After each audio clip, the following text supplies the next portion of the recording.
Hello everyone, this is Professor Sexton with a video lecture on Act 3 of Othello. Even though Act 3 is long in terms of the number of pages and how much happens in it, it is actually very simple in terms of what does happen. So there's a lot of detail that Shakespeare gives to you about Act 3, but it essentially, what it mainly focuses on is how Iago works to convince Othello that Desdemona has been unfaithful with him, with Cassio. So remember that at the end of Act 2, Iago had announced that this was going to be his plan. So at the end of Act 2, he tells us the plan. In Act 3, you begin to see how that plan goes into effect. And it's really quite clever because what Iago does is he gets people to participate in his plan, and they don't know that their actions and their words are playing right into what he wants to happen. So remember that when we left off at the end of Act 2, Cassio has lost his position as Othello lieutenant, and Iago convinces Cassio that he needs to appeal to Desdemona, um, Othello's wife, to get his position back. And so, what Desdemona starts to do is she starts to mention Cassio's name to Othello a lot. But what happens is Iago at the same time has begun to poison Othello's mind that there's something happening between Desdemona and Cassio. So even though Desdemona's and Cassio's actions are innocent, because of the way that Iago has convinced Othello that they're not, Othello sees these things and he misreads them. So you get a lot of misreading there. So what you have happen in Act 3, you have a scene where Cassio and Desdemona are speaking with each other, and it's essentially about Desdemona's plans to help Cassio get his position back. So if you imagine the setting on the stage, Cassio and Desdemona are talking here, and on another part of the stage, Iago and Othello are entering into the scene. Cassio sees Othello coming, and because he feels so badly about the fight and the drunkenness that it caused him to lose his position in the first place, he decides that he's going to exit before Othello Iago gets there. And so Iago, when he sees Cassio's leaving, what he says to Othello, he says, "Ha, I like not that." And what he means by that, he doesn't like the way that Cassio has left. And then Othello's like, what exactly do you mean? And Iago goes on to say, well, Cassio, my lord, no, sure, I cannot think it, that he would steal away guilty like seeing you coming. So you see here already how Iago is planting the things into Othello's head, that Cassio's pure innocent action is being misstrued and miscalculated. When Othello finally comes up to Desdemona, Desdemona is very persistent about pleading Cassio's case. So she says to him, good Lord, call him back. And what she means is call back Cassio. And Othello responds, not now, sweet Desdemona, some other time. And Desdemona responds, but shall it be shortly? And he replies, the sooner, sweet, for you. And then she's like, shall it be tonight, supper, tomorrow, dinner, then? Why, tomorrow night, or Tuesday morning, or Tuesday noon, or night, or Wednesday morning? When shall he come? So she says this repeatedly. And so by her constantly referring to Cassio, Iago is going to use this to his benefit. Um, and then as Iago and Othello continued to talk, Iago tightens the screws a little bit more. Iago says to Othello, did Michael Cassio, when you wooed my lady, know of your love? And Othello responds that he did, and oftentimes that Cassio kind of worked as the middleman passing notes or like their terms of affection between Desdemona and Othello. And Iago says to Othello, I did not think he had been acquainted with her. Now, the use of the word acquainted here is very interesting in the way that Shakespeare works. Acquainted can mean so many things, right? It means like you know someone, or is it possible that acquainted is being used here as a sexual, personal way that Cassio might have known Desdemona? And what we don't know is we don't know how Iago states this, and we don't know how Othello receives this. And this is one of those disadvantages that we have in reading a play as opposed to seeing it perform. If we were seeing it perform, the actors playing Iago or Othello could give us visual cues about how we should read that line. But all the same, it still kind of leaves it up in the air. And Iago continues to just kind of tighten the screws with Othello to convince him that there might be something going on. And Iago interestingly says to Othello, men should be what they seem. That's such an interesting comment because Iago is saying that men should be what they seem, so men should be what they appear to be. And he's saying this in reference to Cassio. However, keep in mind, Iago himself is not who he appears to be. Iago is pretending to be Othello's friend and that he has Othello's best interest in mind, when it's obvious that he does not. Um, and so we go a little bit more about jealousy. And one of the things that Othello tells Iago here is that, if I believe that Desdemona is being unfaithful to me, then chaos is going to reign supreme. But Othello does say, he tells Iago this, no, Iago, I see before I doubt. So he must see before he doubt. When I doubt, I prove. So if he sees something that makes him doubt, then he needs to prove it. And of this proof, there is no more but this: away at once with love or jealousy.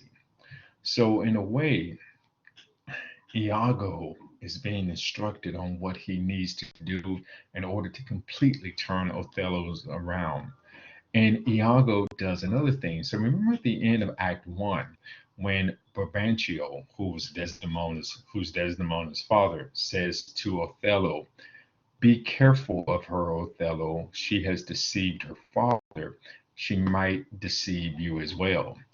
Iago remembers that and he brings this up in Act 3 and he says to Othello, she did deceive her father, marrying you, and when she seemed to shake and fear your looks, she loved them most. So it kind of brings back that thing that Brabantio had told Othello at the very beginning. And once again, this is that clever way that Iago is using things that are happening to his own advantage. Um, and so we continue. But then another thing that becomes very important in Act 3 is this handkerchief. So when Othello and Desdemona first started to see each other, Othello gives Desdemona a handkerchief. And it's the first gift that he gives to her. And it's a gift that his father had given to his mother. And it's a very important symbol of their relationship and of their love. And when Othello is somewhat in this earlier part of Act 3, when Othello is somewhat upset, Desdemona takes the handkerchief out to kind of wipe his brow. And he says, "Your napkin." And when he says napkin, he means handkerchief. He says, "Your napkin is too little, let it alone." And then what happens in this scene, and you have to read this off in the side in the italics, the handkerchief falls to the ground. And Othello and Desdemona do not notice that it has fallen. However, Amelia does, and Amelia is Iago's wife, and so she picks it up.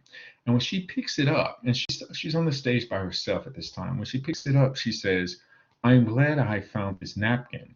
This was her first remembrance from the moor. My wayward husband had 100 times wooed me to steal it." So this is very important information. So Amelia tells us that it's the first gift that Othello gave to Desdemona, but also she tells us that Iago had asked her to steal this handkerchief, and now she has it. And when the next scene, she and Iago meet up and she hands him the handkerchief.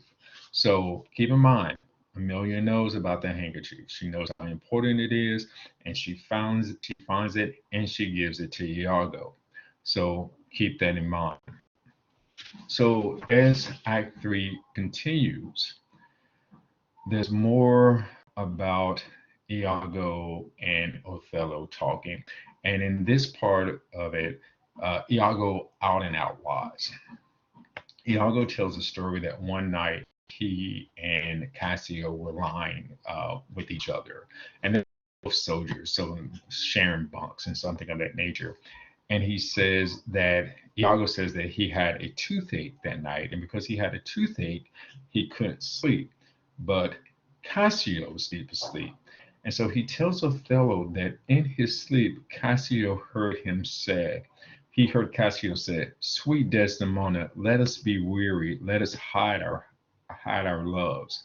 And then he says that Cassio kissed him, thinking that he was Desdemona, and put his thigh over his leg, and then cried, "Cursed fate that gave thee to the Moor." All of this is a lie. None of this happened.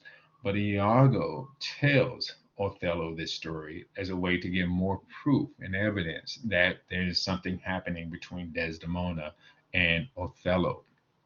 But then, because Iago now has the handkerchief, he brings that up and he says to Othello, "Nay, but be wise, yet we see nothing done. She may be honest yet." And see how Iago is doing this?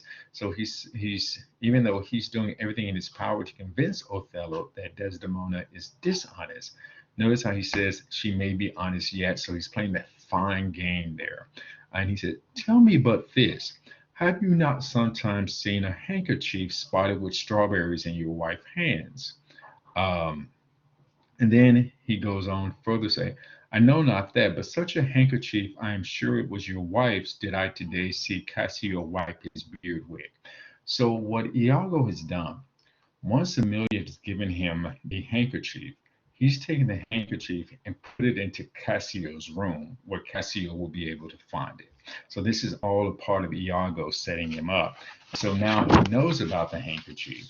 So he brings this up to Othello. And this is all it takes to convince Othello. So, I mean, there's been the issue of him telling the lie about the time that he and Cassio were sharing a bed together, and this dream that Cassio had that he was with Desdemona kissing Iago, thinking that Iago was Othello. And then when the issue of the handkerchief comes up, that's it. Othello ends by saying, "Damn her, lewd minx. Oh, damn her. Come go with me apart. I will withdraw to furnish me with some swift means of death for the fair devil. Now art thou my lieutenant." So there, what Othello clearly announces, he plans to kill both Cassio and Desdemona, and Iago has now gotten what he wants. He is now Othello's lieutenant. That is exactly what he wanted at the beginning of Act One. Um, then in scene four, what happens is a scene between Desdemona and Amelia. And Desdemona asks Amelia, "Where should I lose that handkerchief, Amelia?" And Amelia responds, "I know not, madam." That's a bold-faced lie. Amelia knows exactly what happened to the handkerchief. Amelia picked up the handkerchief, named its importance in the relationship between Desdemona and Othello, and then gave the handkerchief to Iago. Yet, when Desdemona asks Amelia, "Where's the handkerchief?" she says, "I know not, madam." It's a lie. It's a complete lie. And Amelia then becomes a very interesting character in this play because, in a lot of ways, she is working to help Iago, but she doesn't know fully what it is that she's doing. And so then the question becomes, what are her motivations? What is motivating her to do what she knows is wrong, even though Iago has not fully shared his plans with her? And so then she becomes a very interesting character for that reason. Um, in the next scene, Othello and Desdemona meets up again. Keep in mind, already told about the handkerchief with Iago. And so one of the things that Othello asked Desdemona, I have a salt and sorry room offends me. Lend me their handkerchief. And so Desdemona hands him a handkerchief, but it's not the one that he wants. He says, that which I gave you. And he's like, I have it not. And she says, I have it not about me. And he's like, not? And she's like, no, faith, my lord. And then this is where Othello gives her the history of the handkerchief, where he said, that handkerchief did an Egyptian to my mother give, that she was a charmer and can almost read the thoughts of people. She told her why she kept it, to make her admirable and subdue my father, entirely to her love. But if she lost it or made a gift of it, my father's eye should hold her low, then his spirit should hunt after new fancies. She, dying, gave it me, and bid me, when my fate would have me wife, to give it her. I did so, and take heed on it. Make it a darling like your precious eye, to lose or to give to a way so perdition, and nothing else could match. So, in Othello telling this story, he tells her how important this handkerchief is and let her know that he knows that this handkerchief is missing. And then he pressures her on it because he's constantly asking her about it. And she's like, I don't have it. I'll get it later. And he says at one time, is it lost? Is it gone? Speak it out the way. Um, and he's getting irritated. And it's an Othello that Desdemona has never seen before because she says, I've never saw this before. Sure, there's some wonder in this handkerchief. I am most unhappy in the loss of it. And this is something that she tells, once again, Amelia. So Othello has left, right? And he's very upset about her not having the handkerchief. And so this is when Desdemona made that comment about the handkerchief, uh, where she says, I am most unhappy in the loss of it.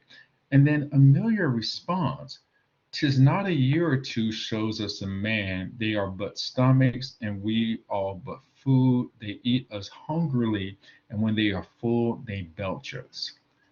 So once again, here's a perfect opportunity for Amelia to tell Desdemona that I found the handkerchief, I gave it to Iago. It's a perfect time where the tragedy of this play could be prevented if Amelia acted. And once again, it leads us to that question, why does she not? And we honestly do not know. The play is not going to spell that out. The last part of scene Act 3, we have Iago and Cassio coming back into play. Desdemona is there. Cassio reminds Desdemona of, are you talking to Othello to give me my place back? Desdemona responds that Othello is kind of out of sorts, and so this is not the right time to do it. And then Iago, clever, slick, villainous Iago says, is my lord angry? Of course he knows Othello is angry because he's the one who's made him angry. But once again, look at this careful way that Iago is playing this fun game, trying to make it seem like he has nothing to do with all of this, yet he is the mastermind behind it all. And so that's Act 3. So as I said before, Act 3 is long in terms of lines and scenes. However, it is really all about how Iago sets into action his plans to convince Othello that Desdemona and Cassio are being unfaithful to him. And so, as I said before, what you'll see in Act 3 is how Iago is so careful to use other people's innocence actions, right? Desdemona trying to talk to Othello to get Cassio's place back. Cassio going to Desdemona to ask for his place back. Yet Iago is using all of these to his advantages. And one of the questions that you have to ask yourself also about Othello, that how is he so quick to believe what Iago tells him? He buys in it rather quickly. Now, keep in mind, in Act 1 and Act 2, Othello constantly refers to Iago as honest. So we have that. But he also refers to Iago as his ancient. And in this term, ancient just means like these two men have been friends for a very long time. And so he has a lot of trust in Iago, which also raises this question is, why does Othello not make Iago his lieutenant? And if Iago and Othello are so closely associated with one another, why does Iago go to this extreme to get his revenge on Othello? And not only to get his revenge, because initially Iago's main plan was just to get his spot back as lieutenant, but he has that back. But there's more to this. This is more than just him getting his spot back as lieutenant. This is convincing Othello that his wife is unfaithful, and convincing Othello that another friend of his, Cassio, is unfaithful. And also continue to look at Amelia, who's a very, I mean, like I said, she's a minor character in this story, in this play, but she plays such an important part. And try to think about it as you're thinking about Act 3. What is motivating her actions to do what she does? And to be in a situation where she can right wrongs, but decides not to. And keep in mind, she is Iago's wife, but she doesn't know about Iago's plans. So, how do we read Amelia? How do we figure out her role and what is going to unfold? As I said before with Othello, take your time with this play. If you do not understand every single line, that is okay. You will get the general gist of it. And if you can, do read it out loud. That will make a world of difference. Goodbye, everyone.